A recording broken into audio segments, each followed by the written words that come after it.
Yes, iluluto natin ngayon delatang tuna. Lalagyan natin ng kamote at saka ng pechay. So, nagpainit na ho tayo ng kaunting mantika. So, meron tayong mantika at umpisahan na nating igisa ang ating sibuyas. Yan. Okay. Ang delatang tuna, ang negative lang ho doon, medyo mas maalat siya. At saka, kung oil-based siya, medyo mas maraming fats. Pero maraming klase ng delat. Maraming klase ng delatang tuna. Merong water-based at meron ding oil-based. So, depende kung anong gusto nyo. Ang maganda lang sa lulutuin natin ngayon, maganda to sa inyong puso, mata, immunity, buto. So, pagkatapos ho ng ating sibuyas, ilagay na ang ating bawang. Yan. Okay. Gisa-gisa lamang yan. At isasama na rin natin yung ating tuna. Okay. Ito na po ang ating delatang tuna. Isa po sa dapat nating madalas kainin ay isda. Sana 5 times a week, kakain tayo ng ating isda. At ang mga example ng mga isda na pwede nating kainin, syempre mas gusto natin sariwa. Ang kagandahan lang sa delatang tuna, lagi itong nasa sari-sari store na pinakamalapit sa atin. O kaya, pwede nating iimbak sa bahay hanggang 3 to 4 years kasi matagal naman ang expiration date nito. So, pag biglang walang mailuto, oras de peligro, ika nga, matagal pa ang payday, pwede natin itong iulam. So, igisa ang ating tuna. Ang mga isda na mga magagandang kainin, yung mackerel, itong tuna, pamilya to ng mackerel. Kasama dyan yung mga galunggong, sardinas, tuna, tamban. Yan. So, yan yung pamilya ng pwede nating. Yes. So, ang bango. Ang ginamit ko, olive oil based. So, meron din namang olive oil based, merong corn oil based. So, depende na sa makikita nyo sa inyong sari-sari store kung ano yung available. Napakaraming brands, iba-iba. Ang kagandahan nga nito, sabi ko sa inyo, matagal tong pwedeng i-imbak dun sa ating lagyanan, sa ating stock room. Yan. So, ginisa natin. Ngayon, habang ginigisa natin, pwede na natin siyang isabay yung ating kamote. Kasi matatagalan ng konti yung ating kamote. So, isabay na rin nating igisa. Yan. Ito po ang ating kamote. Mas yellow-orange, mas orange, at saka yung violet.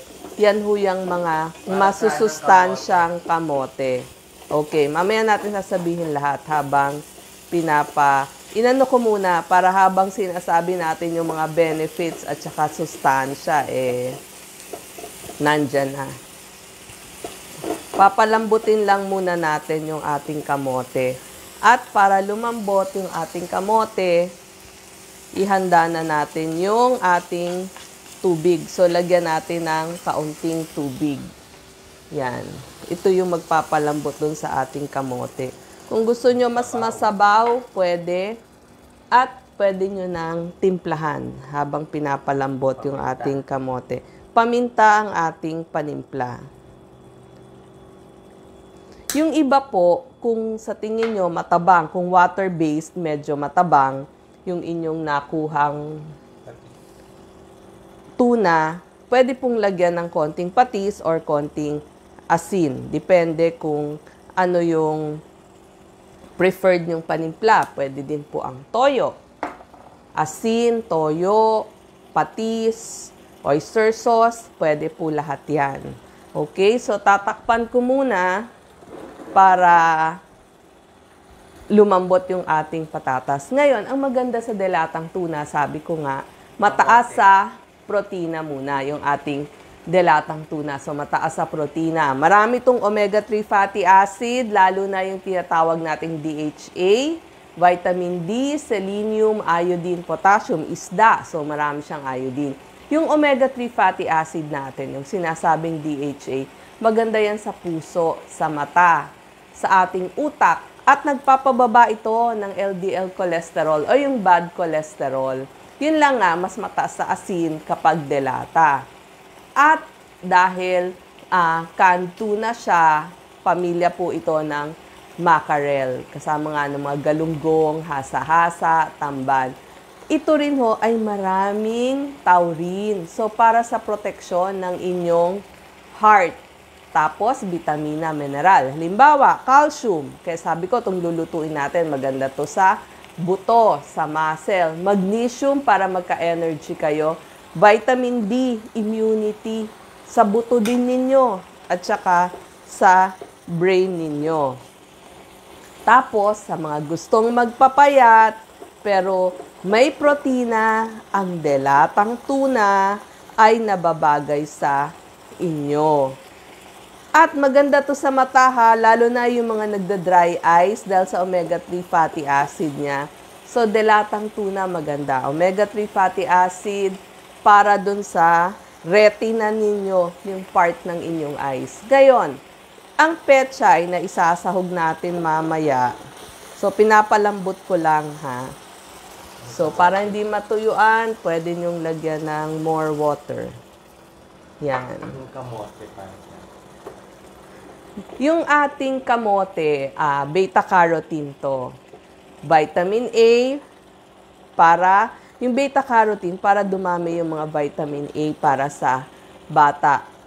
Diba may protina na tayo galing dun sa canned tuna. So, yung kamote naman, ang source ng carbohydrates natin. So, complete meal na ito. May vitamin C.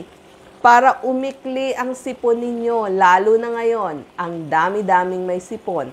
Tapos, pampaganda pa ng inyong kutis. May potassium to para sa inyong puso, blood pressure, muscle, tapos, para hindi ho kayo magka-heart disease. Tapos, may manganese para sa paglaki, vitamin B6 para sa energy, at vitamin E, antioxidant. Yan. Pwede nyo pong takpan, hindi ko lang tinatakpan para makita nyo yung pagluluto.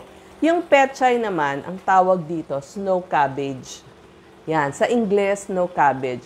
May calcium dahil green leaf ito, may calcium, may iron, may folate, may magnesium, phosphorus, sodium, zinc, at meron din siyang beta-carotene, vitamin A, antioxidants para sa tiyan ninyo dahil marami itong fiber, sa tiyan ninyo, sa digestion. Yes, maganda sa mga diabetic itong pechay. So, itong niluto natin, complete na talaga siya. Complete meal na.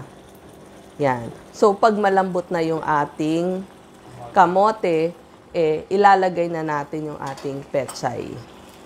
Yan. Diba? Sabi ko nga sa inyo, complete meal na to. Lahat ng kailangan nyo. Kaya ko nilagyan yung tuna ng kamote, tsaka ng pechay. Sabi ko nga, pag oras de peligro, malayo pa ang sahod, pampadami. Tapos, makakakain pa ng gulay yung inyong pamilya. Bukod dun sa pangpadami. Yan. Di ba? Dadami na yung niluluto ninyo, mas maraming makakakain. So, mas matipid. Ang pechay, pagkalagay nyo, mga 2 minutes lang, pwede na yan. Tatakpan. Pag sa oras. Yes, dapat sana tatakpan. Pinapakita ko lang sa kanila na paano iluto, kaya hindi ko tinatakpan. Tapos, habang hinihintay na ho natin yan, pwede ba pahingi pa konting tubig? Yan. Di ba kanina, tinimplahan na natin yan. Habang pine-prepare natin, Itlog. maganda pa to. Talagang complete meal. Ang itlog, isa din to sa mga superfoods. Yan. Magbati tayo ng itlog. Pagpaluto na, hanguin. Ilalagay natin tong itlog bago hanguin. Yan. Pwede niyong timplahan ng konting asin yung inyong itlog. Yan, may konting asin, may konting paminta. Lagi kong tinitimplahan yung aking egg ng paminta at saka ng asin para mas masarap yung ating egg. Alam nyo ba, pwede nyo ring lagyan ng patis itong ating egg. Whichever, kung ano man yung gusto nyo. Pwede ring toyo para gumanda yung kulay. So, kung ano yung preferred nyo, pwede. So, end na ho ito. Pinapakita ko lang. So, ano yan? Yan. Asin, paminta. Paano siya ihahalo mamaya? Mamaya, ilagay mo lang. So, ito. Pag gusto nyong mas matubig, yan. Okay. Siyempre, minsan masarap isabaw sa ating kanin yung medyo may konting sauce. Tsaka para mas maluto din yung inyong kamote. Tsaka yung inyong petchay. Actually, yung petchay, mabilis lang yan lutuin eh. Yan. So, 2 more minutes, luto na yung ating petchay. At ilalagay na rin natin yung ating itlog. Last po yung itlog. Papatong siya. Hindi, ihahalo mo lang yung itlog. Yan, okay. Yan. Ito po yung ating itlog. Ilagay nyo lang ho dun sa ibabaw. Sabay halo. Yan. Tapos, haluin ninyo. Para mas malasa yung niluluto ninyo. Yan. Siguradong masasarapan to ng inyong pamilya. So, yung isang can ng delatang tuna ninyo, 1 can, ay naparami natin. So, ang extender natin, may carbohydrates pa tayo, may fiber pa tayo, napakain pa natin ng gulay yung mga bata, nilagyan natin ng kamote, petchay. Actually, ang mga pwede nyong ihalo, kung wala kayong kamote, pwede ho ang patatas, pwede ang carrots, pwede ang upo, pwede yung any gulay na pangpalit dun sa kamote. Tapos sa dahon naman, pwede ho ang malunggay, repolyo, kung ano man yung nandyan sa inyong refrigerator na nakaimbak ninyo. Siyempre, minsan kung ano lang yung natira. Luto na po ang ating tuna, kamote, petchay, nilagyan ng itlog. Ready to eat na po. Final words, pampapayat. Okay, pangpapayat sa gustong magjeta, pero kailangan nyo ng protina, carbohydrates, kompleto na po itong pinrepair natin. Mura lang to. Sa may high blood and kidney, bawasan lang yung alat. Yes, mas matabang ang timpla ninyo. Yan. Okay. Ganda po ng kulay, oh. So, complete meal na to. Lahat ng superfoods nandyan.